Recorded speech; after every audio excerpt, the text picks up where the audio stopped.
അപ്പൊ 3 വാദങ്ങൾ, അതിന്റെ വിശദീകരണമാണ് നമ്മളിവിടെ ചിന്തിച്ചത്.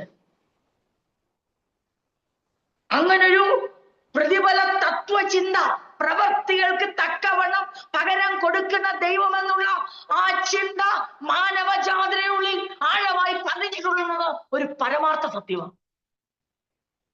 അതുകൊണ്ടാണ് നാം പലപ്പോഴും ഈ നമ്മുടെ ദൈവമക്കളും പലരും ഭയപ്പെടുന്നേ, അല്ലേ? പലതും സംഭവിക്കും. ഇപ്പൊ അവരെന്തായിരിക്കും നമ്മളെ കുറിച്ച് പറയുന്നേ? അപ്പൊ അവരെന്തായിരിക്കും ചിന്തിക്കുന്നേ? നമ്മുടെ പ്രിയപ്പെട്ടവർ നമ്മളിൽ നിന്ന് വേർപെടുമ്പോഴോ, നമ്മൾ രോഗികളാവുമ്പോഴോ, നമുക്ക് നാശനഷ്ടങ്ങൾ ഉണ്ടാവുമ്പോഴോ, നമുക്ക് ബിസിനസ് നഷ്ടമാവുമ്പോഴോ, ജോലി നഷ്ടമാവുമ്പോഴോ, നമ്മുടെ ജീവിതത്തിൽ തിരിച്ചടികൾ ഉണ്ടാവുമ്പോൾ, നമ്മൾ തകർക്കപ്പെടുമ്പോൾ പലപ്പോഴും നാം സമൂഹത്തിൽ നാം ഭയപ്പെടുന്ന ഒരാശങ്കയുണ്ട്. കാരണം എല്ലാ മനുഷ്യന്റെ ഉള്ളിലും ഈ റെട്രിബ്യൂഷൻ പ്രിൻസിപ്പിള് കുടികൊള്ളുന്നുണ്ട്. ദൈവം നന്മയ്ക്ക് പകരം നന്മയും തിന്മയ്ക്ക് പകരം തിന്മയും ചെയ്യുന്ന ദൈവമാണ്. വേദപുസ്തകത്തിൽ അനവധി വാക്കുകളോട് ബന്ധപ്പെട്ട് നമുക്ക് കാണാനും. പക്ഷേ യോബിന്റെ പുസ്തകം പഠിക്കുമ്പോൾ നാം അവിടുന്ന് വളരെ വിദൂരം സഞ്ചരിക്കേണ്ടിയിരിക്കുന്നു.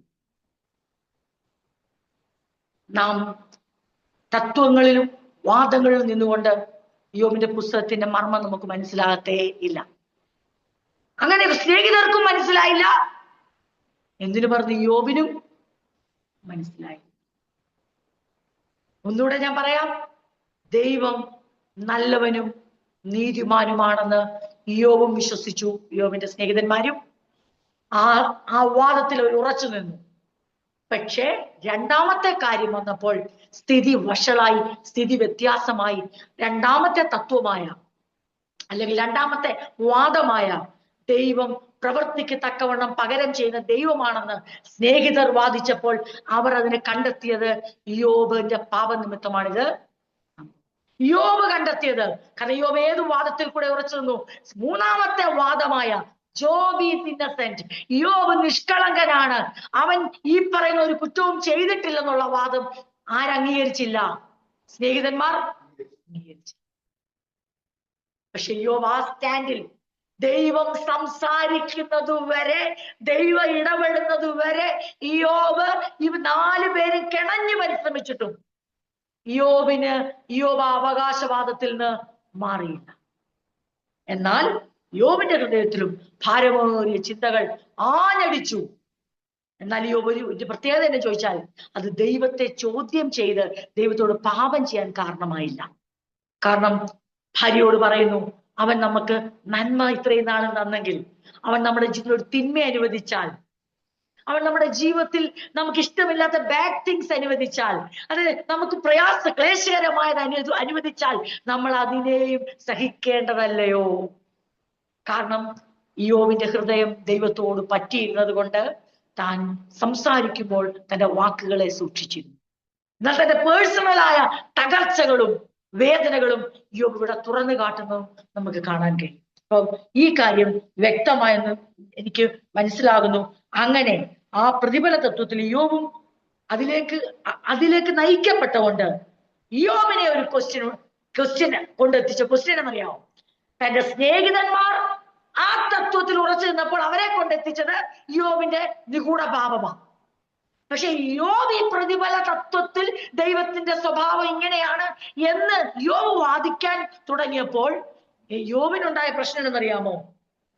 ദൈവം നിഷ്കളങ്കനാണെന്നും ദൈവം ഇങ്ങനെയാണ് പ്രവർത്തിക്കുന്നതെങ്കിൽ ദൈവം ശരിക്കും നീതിമാനും നല്ലവനുമാണെങ്കിൽ എന്തുകൊണ്ട് ദൈവം എന്റെ ജീവിതത്തിൽ ഇങ്ങനെ? അങ്ങനെ ദൈവം ഗുഡ് ആൻഡ് ജസ്റ്റ് ആണെങ്കിൽ, ഞാൻ ഇന്നസെന്റുമാണെങ്കിൽ, ഇതല്ലല്ലോ എന്റെ ജീവിതത്തിൽ. ഇതാണ് യോബിന്റെ പുസ്തകം തുടക്കത്തിൽ ഒടുക്കം വരെ നാം യാത്ര ചെയ്ത് ഇങ്ങനെ വായിച്ച് കടന്നു പോകുമ്പോൾ ഈ 3 വാദങ്ങൾ അവിടുന്ന് ഇവിടുന്നായി. ഒരാൾ ഇരിക്കുമ്പോൾ അടുത്ത ആൾ എഴുന്നേൽക്കും, ആള് വാഴയ്ക്കുമ്പോൾ അടുത്ത ആൾ എഴുന്നേൽക്കും. അങ്ങനെ ദൈവത്തിന്റെ വാക്ക് പുറത്തു വരുന്നത് വരെ നിങ്ങൾ ഈ യോബിന്റെ പുസ്തകം വായിക്കുമ്പോൾ, നമ്മൾ ഈ പുസ്തകത്തിന്റെ വരികളിലൂടെ കടന്നു പോകുമ്പോൾ ഇതിങ്ങനെ ഒന്നിനു പുറകെ ഒന്നായി അഭിമുഖമായി വരുന്ന കാഴ്ചയാണ് ഈ പുസ്തകത്തിൽ നമ്മള്. സോ എന്താണ് ഇനി റീഡേഴ്സിന്റെ കൺക്ലൂഷൻ? എഴുത്തുകാരൻ വായനക്കാരിൽ നിന്ന് പ്രതീക്ഷിക്കുന്നത് എന്താണ്? ഇത് എത്രയും നിങ്ങൾക്ക് മനസ്സിലായല്ലോ ഞാൻ പറഞ്ഞത്. ഇനിയും നമ്മളിനിയും ആരാണ്? യോബിന്റെ സ്നേഹിതർക്ക് റീസൺ അറിയത്തില്ല, യോബിന്റെ റീസൺ അറിയത്തില്ല. ഇനി നമ്മൾ ആരാണ്? നമ്മൾ റീഡേഴ്സ് ആണ്.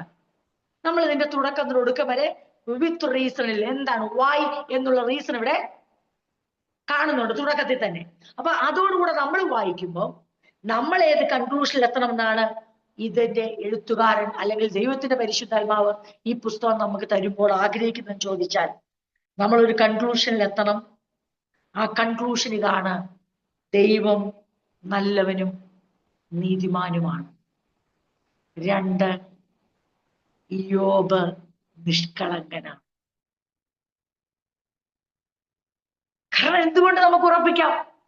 ദൈവം നല്ലവനും നീതിമാനുമാണെന്നുള്ള വാദം അത് ആർക്കും മാറ്റാൻ കഴിയത്തില്ല. അടിസ്ഥാനത്തിൽ നമ്മൾ നിന്നേ പറ്റൂ. എന്നാൽ യോബ് ഇന്നസെന്റ് ആണ്. യോബ് ഈ പറയുന്ന കുറ്റമൊന്നും ചെയ്തിട്ടല്ല ദൈവം യോബിന്റെ ജീവിതത്തിൽ അനുവദിച്ചതെന്ന് നാം വായനക്കാർ ആ വാദം നമ്മുടെ കൺക്ലൂഷൻ അതായിരിക്കണം. അപ്പോൾ മൂന്നാമത്തെ അല്ലെങ്കിൽ നാം പഠിച്ച 2ാമത്തെ വാദം നമ്മുടെ മുമ്പിൽ ഒരു വലിയ ചോദ്യചിഹ്നമായി കിടക്കുന്നു. എന്താണത്? പിന്നെ എങ്ങനെയാണ് നാം പ്രതിഫല തത്വത്തെ കാണേണ്ടത്? എങ്ങനെ കാണണമെന്ന് ചോദിച്ചാൽ, ദൈവം ഈ ഭൂമിയെ നടത്തുന്നത് അല്ലെങ്കിൽ ഈ ഭൂമിയിൽ തന്റെ മക്കളെ ദിനംതോറും നടത്തുന്നത് നാം ഈ പറയുന്ന പോലെ റെട്രിബ്യൂഷൻ പ്രിൻസിപ്പിളിലല്ല. അത് തിരിച്ചറിയുവാൻ ഈ പഠനത്തിൽ നമ്മൾക്ക് കഴിയുന്നു എങ്കിൽ യോബിന്റെ പുസ്തക പഠനം നമ്മുടെ ക്രിസ്തീയ ജീവിതത്തിൽ വലിയ നേട്ടമായിരിക്കും. നമ്മുടെ സഹോദരങ്ങൾക്ക് നമ്മളൊരു അനുഗ്രഹമായിരിക്കും. എന്താണ്? ദൈവം നല്ലവനും നീതിമാനുമാണെന്നുള്ള ഉറച്ച വാദം സത്യമായി നാം വിശ്വസിക്കുന്നു. 2, യോബ് ഇന്നസെന്റ് ആണ്. യോബ് ഈ പറഞ്ഞ കുറ്റങ്ങളൊന്നും ചെയ്തിട്ടില്ലെന്നുള്ള യോബിന്റെ വാദവും നമ്മൾ ഉറച്ച് വിശ്വസിക്കുന്നു. പിന്നെ നാം ഒരു കാര്യം കൂടെ വിശ്വസിക്കുന്നു: ഒരു ദൈവവൈതലിന്റെ ജീവിതത്തിൽ ദൈവം അനുവദിക്കുന്ന ക്ലേശങ്ങളെ, സഫറിങ്സിനെ നമ്മളിൽ ആരും റെട്രിബ്യൂഷൻ പ്രിൻസിപ്പിളിന്റെ അടിസ്ഥാനത്തിൽ അല്ലെങ്കിൽ പ്രതിഫല അല്ലെങ്കിൽ പകര തത്വത്തിന്റെ, ദൈവത്തിൽ നിന്നുള്ള പകര തത്വം പ്രതിഫല തത്വത്തിന്റെ അടിസ്ഥാനത്തിൽ വീക്ഷിപ്പാൻ ദൈവം നമുക്ക് അവകാശം തരുന്നില്ല.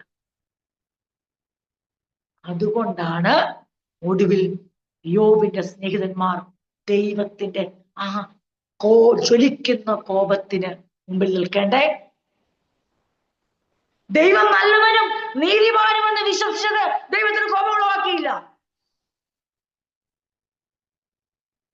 പക്ഷേ യോബ് തെറ്റ് ചെയ്തിട്ടില്ല, ഇന്നസെന്റ് ആണെന്നുള്ളതുമല്ല ദൈവത്തിന്റെ പ്രശ്നം. കാരണം ദൈവം തന്നെയാണ് സാക്ഷ്യപ്പെടുത്തിയത്. യോബിനെ ശാസിപ്പാനും സ്നേഹിതരുടെ നേരെ കോപം ചൊലിക്കുവാനും ഉള്ള പ്രധാന കാരണം എന്ന് ചോദിച്ചാൽ, ദൈവത്തിന്റെ പ്രവൃത്തിയെ അവർ കണ്ട രീതിയിൽ അവർ ദൈവത്തെ കണ്ടപ്പോൾ ദൈവത്തിനത് അയോഗ്യവും അവിഹിതമായി തോന്നി. അതുകൊണ്ട് അവർക്ക് യോബിനെ അവരുടെ വാക്കുകൾ കൊണ്ട് തകർത്ത് കളഞ്ഞത് ദൈവത്തിന് അനിഷ്ടമായി. അവരവരെ പ്രേരിപ്പിച്ച ഘടകം എന്തുവാ? തന്റെ സ്നേഹിതന് പൊട്ട വൈദ്യന്മാരും വ്യർത്ഥ ആശ്വാസകന്മാരാകുവാൻ യോബിന്റെ സ്നേഹിതർ അവർ അതിനുവേണ്ടി വീട്ടിൽ വന്നതല്ല. അവരവരുടെ വീട്ടിനെയും വീട്ടുകാരെയും വിട്ട് യോബിന്റെ ഭവനത്തിലേക്ക് വന്നത് 7 രാവും പകലും ഒരക്ഷരം പോലും സംസാരിക്കാൻ കഴിയാതെ യോബിന്റെ കഷ്ടതയുടെ മുമ്പിൽ മൗനമായിരുന്ന അതെ നല്ല സ്നേഹിതരവര്. എന്നിട്ട് അവർക്ക് സംസാരിക്കാൻ ത്രാണിയില്ലാഞ്ഞപ്പോൾ യോബ് തന്നെ ആദ്യം സംസാരിച്ചു തുടങ്ങി. അവരുടെ ആരംഭം മോശമല്ലായിരുന്നു. പക്ഷേ യോബിന്റെ നില, ജീവിത സാഹചര്യം വഷളാകുന്ന അനുസരിച്ച് അവരുടെ വാക്കുകളുടെ മൂർച്ച കൂടി.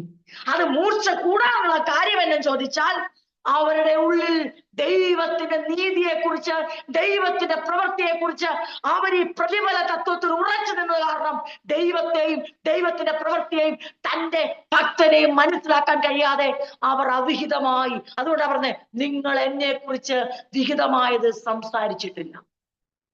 യോബിന്റെ പുസ്തകത്തിനൊടുവിൽ അതാണ് ഈ പുസ്തകത്തിൽ വലിയ ചലഞ്ച് ഉളവാക്കുന്ന ദൈവത്തിന്റെ പ്രസ്താവനകൾ.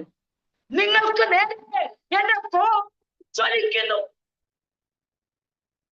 ഒരു ഞെട്ടിപ്പോയി, ഞങ്ങൾ എവിടെ പിഴച്ചിട്ടാ ദൈവത്തിന്റെ കോപം ഞങ്ങളുടെ നേരെ? നാം ഞെട്ടിപ്പോകാൻ ഇടവരല്ലേ?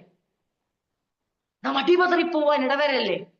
ദൈവം തന്റെ ഭക്തന്മാരെ അടിപതറുന്ന പോലെ, എല്ലാം ഇളകി മറിയുന്ന പോലെ, എല്ലാം അവസാനിച്ചു എന്ന് പറയുന്ന പോലെ ദൈവം നടത്തുമ്പോൾ നാം നമ്മുടെ നിലയിൽ വളരെ ശ്രദ്ധയുള്ളവരായിരിക്കണം. കാരണം ദൈവം തകർത്തവനെ ദൈവം പണിയും, ദൈവം ഉടച്ചവനെ ദൈവം ഓർക്കും. പക്ഷെ അതിന്റെ ഇടയിൽ നാം അകാരണമായി അയോഗ്യമായി ഇടപെട്ട് ശിക്ഷ നേടി പേടിക്കാൻ അല്ലെങ്കിൽ ശിക്ഷയ്ക്ക് യോഗ്യരാകാൻ പാടില്ല. നമ്മളെ അറിയാത്തതിലും അറിയാത്ത കാരണത്തിന് അധികമായ അഭിപ്രായം പറയുവാൻ, ദൈവം വെളിപ്പെടുത്താത്ത കാരണത്തെ അറിഞ്ഞു എന്ന നാട്യത്തിൽ മിടുക്കൻ സംസാരിപ്പാൻ അവരെ പ്രേരിപ്പിച്ചത് ഈ റിട്രിബ്യൂഷൻ പ്രിൻസിപ്പിൾ ആവും. ദൈവം നല്ലവനും നീതിമാനുമാണ്, അതുകൊണ്ട് ഇങ്ങനെയെന്നുള്ള ആ തത്വം സത്യം പറഞ്ഞാൽ അവരുടെ സഹോദര്യ സ്നേഹ ബന്ധത്തെ തന്നെ പ്രയോജനമില്ലാതാക്കി. ചുരുക്കി പറഞ്ഞാൽ വീടും വീട്ടുകാരെയും വിട്ട് അവരാ ഭവനത്തിൽ വന്നു പാർത്തത് വെള്ളത്തിൽ വരച്ച വര പോലെ. അതുകൊണ്ട് ഈ അവകാശവാദം ഈ പുസ്തകം പഠിക്കുമ്പോൾ വളരെ പ്രാധാന്യം അറിയിക്കും. നമ്മൾ ഒട്ടും മോശക്കാരല്ല. നമ്മുടെ എല്ലാ ഹൃദയത്തിൽ ഒളിഞ്ഞും പതിഞ്ഞും കിടക്കുന്ന ഒരു ചിന്തയാണിത്. ആരുടെയെങ്കിലും ജീവിതത്തിൽ എന്തെങ്കിലും കൊടുങ്കാറ്റാഞ്ഞടിച്ചു എന്നറിഞ്ഞാൽ അപ്പോൾ തന്നെ നമ്മുടെ മനസ്സിലോട്ട് പോകുന്ന ചിന്ത നമ്മളെ തന്നെ ഒന്ന് വിവേചിച്ചാൽ മതി. ബലഹീനമായ ഒരു കുഞ്ഞുണ്ടായാൽ, വൈകല്യമുള്ള ഒരു കുഞ്ഞുണ്ടായാൽ, അല്ല കുഞ്ഞുങ്ങൾ ഉണ്ടാകാതിരുന്നാൽ, കാലാകാലങ്ങളായി മാറാത്ത രോഗങ്ങൾ വന്നാൽ, അനവധി പ്രശ്നങ്ങൾ ആഞ്ഞടിച്ചാൽ, നാമോ നമ്മൾ പോലും അറിയാതെ യോബിന്റെ സ്നേഹിതരുടെ മനസ്സ് ഉണരാൻ തുടങ്ങും നമ്മുടെ ഉള്ളിൽ. അങ്ങനെ നമുക്കുണ്ടാകാതിരിപ്പാൻ ദൈവത്തിന്റെ പരിശുദ്ധാത്മാവ് വളരെയധികം ആഗ്രഹിക്കുന്നതുകൊണ്ടാണ് യോബിന്റെ പുസ്തക പഠനം നമ്മുടെ മുമ്പിൽ കൊണ്ടുവച്ചിരിക്കുന്നത്. അസ്വഭാവം മാറ്റിയെടുക്കുന്ന ഭയങ്കര പ്രയാസമാണ്, ഭയങ്കര പ്രയാസമാണ്. ആ ഒരു അത്ര സ്വാധീനമുണ്ട്. ഇത് ബിൽദാദിന്റെയും സോഫറിന്റെയും എലൂഹിന്റെയും എലിഫത്തിന്റെയും മാത്രം പ്രശ്നമല്ല, നമ്മുടെ എല്ലാവരുടെയും പ്രശ്നമാണ്. നാം എന്താ പറയണ്ടേ, തട്ടകത്തിലേക്ക് വന്നില്ലെന്നേ ഉള്ളൂ, നാം ഫ്രണ്ടിലേക്ക് വന്നില്ലെന്നേ ഉള്ളൂ, പക്ഷെ ബാക്കിൽ ഇതൊക്കെ തന്നെയാണ് നമ്മൾ ചിന്തിക്കുന്നത്. ആ ചിന്തകൾ മാറ്റാനും മാറാനുമുള്ള സമയമായി. അറിഞ്ഞോ അറിയാതെയോ അഭിപ്രായങ്ങൾ പറയുകയോ ഉള്ളിൽ വിധിക്കുകയോ ചിന്തിക്കുകയോ ദൈവം വെളിപ്പെടുത്താത്ത കാര്യങ്ങളെ കുറിച്ച് ഉള്ളിൽ നിർണയിക്കുന്ന എലിഹുവിന്റെയും എലിഫസിന്റെയും ബിൽദാദിന്റെയും സോഫറിന്റെയും സ്വഭാവം നമുക്ക് പാടില്ല. അത് നമ്മുടെ ജീവിതത്തിൽ വലിയ ദോഷത്തിന് കാരണമാക്കും. അതുകൊണ്ട് നാം കൺക്ലൂഡ് ചെയ്യുന്ന ഇതാണ്: ഞങ്ങൾ വിശ്വസിക്കുന്നു ദൈവം നല്ലവനും നീതിമാനുമാണ്. യോബ് ഒരു കുറ്റവും ചെയ്തിട്ടല്ല, യോബിന്റെ പാപത്തിന്റെ ശിക്ഷയല്ല എന്ന് യോബിന്റെ പുസ്തകം തന്നെ ദൈവത്തിന്റെ സാക്ഷ്യപത്രത്തോടെ വെളിപ്പെടുത്തുന്നത് കൊണ്ട് കാലം കുറച്ച് കഴിയുമ്പോൾ, കഷ്ടത വരുമ്പോൾ മാറ്റി പറയാൻ ഞങ്ങൾ തയ്യാറല്ല. ഞങ്ങളും അതേ സ്റ്റാൻഡിൽ നിൽക്കുന്നു. മൂന്നാമത് ഞങ്ങൾ ഒരു കാര്യം കൂടെ ഉറപ്പിക്കുന്നു: ദൈവം തന്റെ ഭക്തന്മാരുടെ ജീവിതത്തിൽ വ്യത്യസ്തമായ രീതിയിൽ, വിഭിന്നമായ രീതിയിൽ, അപ്രതീക്ഷിതമായ രീതിയിൽ, അപൂർവമായ രീതിയിൽ, ആർക്കും ഉൾക്കൊള്ളാൻ കഴിയാത്ത രീതിയിൽ, ആർക്കും ഉൾപ്പെടുത്താത്ത കാര്യം കൊണ്ട് ദൈവത്തിന് ഇടപെടുവാൻ കഴിയും. അത് നന്മയ്ക്ക് പകരം നന്മയും തിന്മയ്ക്ക് പകരം തിന്മയെന്നുള്ള തത്വത്തിൽ ഞങ്ങൾ പിടിച്ചു തോന്നുന്നില്ല. കാരണം ദൈവത്തിന് അതിനപ്പുറമായ ഒരു സ്വഭാവ ശൈലിയും പ്രവർത്തന ശൈലിയും ഉണ്ട്. ഈ തത്വം വെച്ച് ഞങ്ങളെയോ ഞങ്ങളുടെ സ്നേഹിതരെയോ ഞങ്ങളുടെ സഹോദരങ്ങളെയോ ഞങ്ങൾ മേലാലും വിധിക്കത്തില്ല.